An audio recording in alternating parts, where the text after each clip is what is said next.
de Cannes et de l'Estérel, près de Grasse et de ses jasmins. Rendre hommage à Jean Sablon, c'est parler de la vitalité, de la diversité de la chanson française à une époque maintenant révolue, mais dont les chansons font vivre éternellement leurs interprètes et captivent notre sensibilité. C'est aussi parler de sa simplicité, de son naturel en écoutant sa voix de crooner aux accents romantiques. C'est aussi rappeler qu'il est pour toujours un artiste actuel parce qu'il a su créer, innover et impulser. Et c'est enfin associer Théoul à une voix chaude et sensuelle, à un talent exceptionnel, auteur entre autres pour Fernandel des paroles de l'un des hymnes culinaires de la Provence, cher aux méridionaux que nous sommes, la recette de la bouillabaisse. Je vous remercie beaucoup. Et je vais passer la parole à Charles.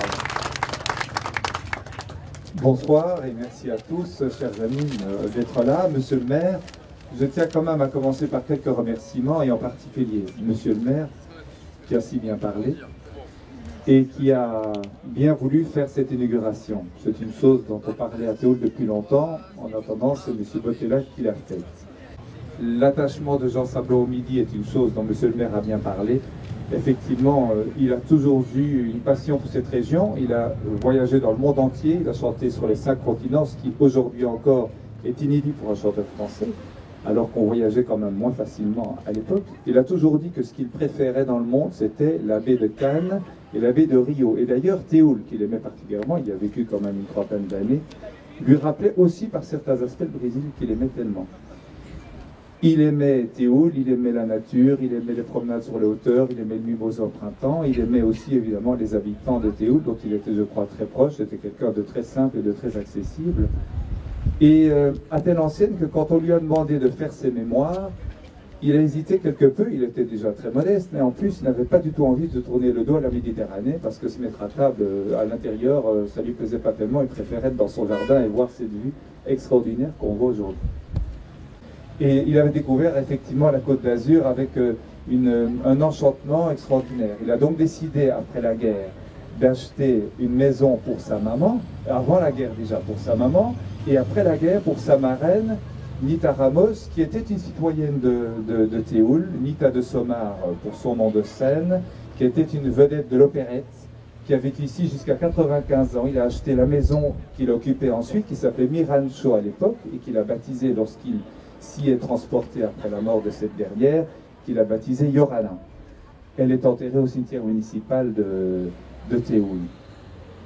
Jean a décidé, lorsqu'il a perdu sa marraine, à laquelle il aimait tellement, de ralentir son rythme de travail, quoiqu'il ait été sollicité encore à New York pour ses adieux à Paris et au Brésil. Il a donc vécu des années, il s'est passionné pour le pays, il a rangé la maison, il travaillait dans son jardin, il allait chez les antiquaires dans les environs, toutes sortes de choses pour faire de sa maison un lieu absolument charmant, dont vous verrez quelques photos d'ailleurs, jusqu'au jour où notre cher Jean s'est éteint en 1994, juste à côté, à Cannes-la-Boca, et il repose aujourd'hui parmi les siens à Montparnasse. En tout cas, merci à vous tous d'être là, et j'ai l'espoir que cette soirée vous plaira, ainsi que ce que vous verrez tout à l'heure. Merci beaucoup Charles. Donc je pense qu'on va dévoiler la jolie plaque. Voilà, on est là. On va le faire tous les trois. Voilà, donc 1, 2, 3.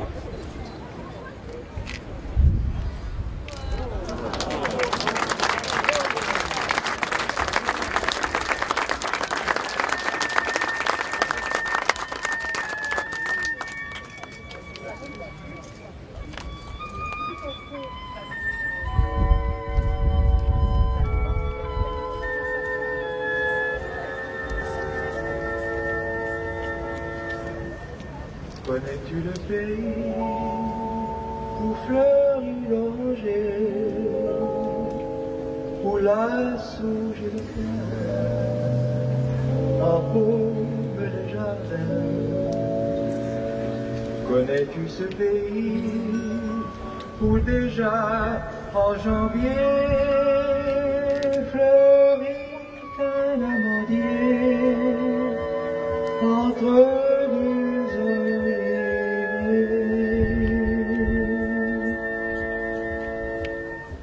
Près de Cannes et de l'Estérel, près de Grasse et de ses jasmins, notre amour dans Nice la belle a grandi par ce beau matin tout autour de la baie des Anges. Cette exposition, nous l'avons conçue autour d'un livre merveilleux, réalisé par Philippe Jadin et Charles Langenbry. Si vous voulez en savoir plus, si au travers du regard de Jean Sablon, vous voulez retrouver l'ambiance culturelle de cette époque où l'on pouvait rencontrer le même soir, au Bœuf sur le Toit, Jean Sablon, Django Reinhardt, mais aussi Darius Milhaud, Picasso, Jean Cocteau et bien d'autres. Si vous voulez bien ajouter quelque chose sur Jean Sablon, vous le ferez beaucoup mieux que moi.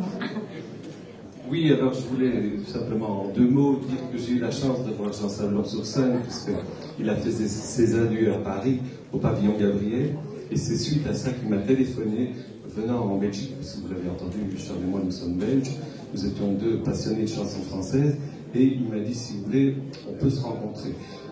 Pensant que j'étais un jeune chanteur ou un musicien, je n'étais ni l'un ni l'autre, je suis toujours un passionné de chansons et je chante très mal. Jean d'ailleurs disait que c'était une très bonne chose quand on voulait être ami avec des chanteurs. Donc il m'a dit, écoutez, puisque vous venez de temps en temps dans le midi, venez me dire bonjour. Et c'est comme ça qu'un jour je suis venu à Théoul et en train j'ai débarqué ici. C'était une petite région que je ne connaissais pas du tout et j'étais comme Jean Sablon sous le charme de cette belle ville de Théoul. Alors, merci encore, monsieur le maire, et félicitations pour cette exposition à toute votre équipe. Tout est dit. Vous voyez l'exposition, j'espère qu'elle vous plaira. Ben, on va continuer en chanson. Voilà.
Le soleil pour témoin.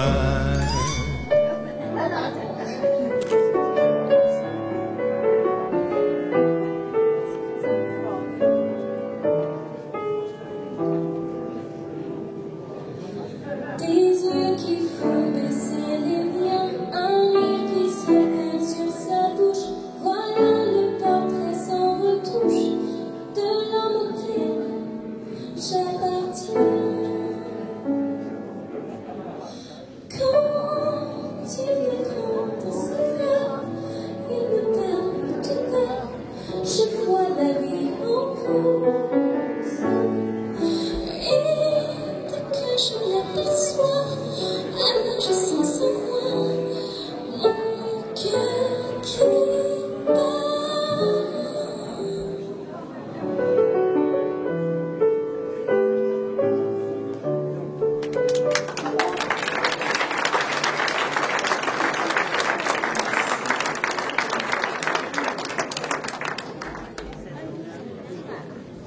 Connais-tu le pays où poussent l'arbousier près des volubilis